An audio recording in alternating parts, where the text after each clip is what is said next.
Erikson was a German-American psychologist who, together with his wife Joan, became known for his work on psychosocial development. He was influenced by Sigmund and Anna Freud and became famous for coining the phrase identity crisis. Although Erikson lacked even a bachelor's degree, he served as a professor at Harvard and Yale. Erikson's theory of psychosocial development identifies 8 stages in which a healthy individual should pass through from birth to death. At its stages, we encounter different needs, ask new questions, and meet people who influence our behavior and learning.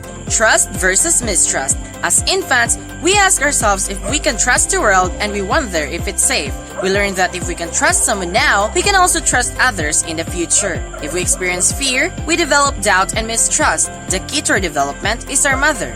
Autonomy versus shame and doubt. In our early childhood, we experience ourselves and discover our body. We ask, is it okay to be me? If we are allowed to discover ourselves, then we develop self-confidence. If we are not, we can develop shame and doubt. Both parents now play a major role.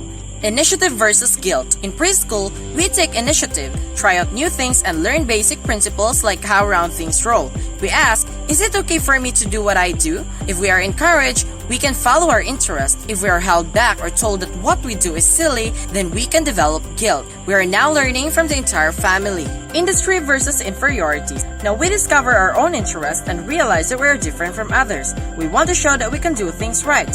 Ask if we can make it in this world. If we receive recognition from our teachers or peers, we become industrious, which is another term for hardworking. If we get too much negative feedback, we start to feel inferior and lose motivation. Our neighbors and schools now influence us the most. Identity versus role confusion. During adolescence, we learn that we have different social roles. We are friends, students, children, and citizens. Many experience an identity crisis. If our parents now allow us to go out and explore, we can find an identity. If they push us to conform to their views, we can face role confusion and feel lost. Key to our learning are our peers and role models. Intimacy versus isolation. As young adults, we slowly understand who we are and we start to let go of the relationships we had built earlier in order to fit in. We ask ourselves if we can love. If we can make a long-term commitment, we are confident and happy. If we cannot form intimate relationships, we end up feeling lonely and isolated. Our friends and partners are now central to our development.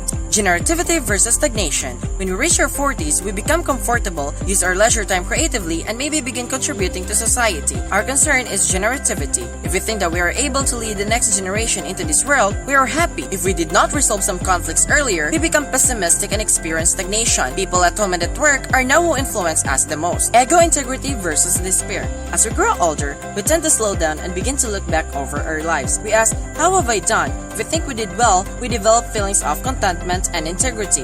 If not, we can experience despair and become grumpy and bitter.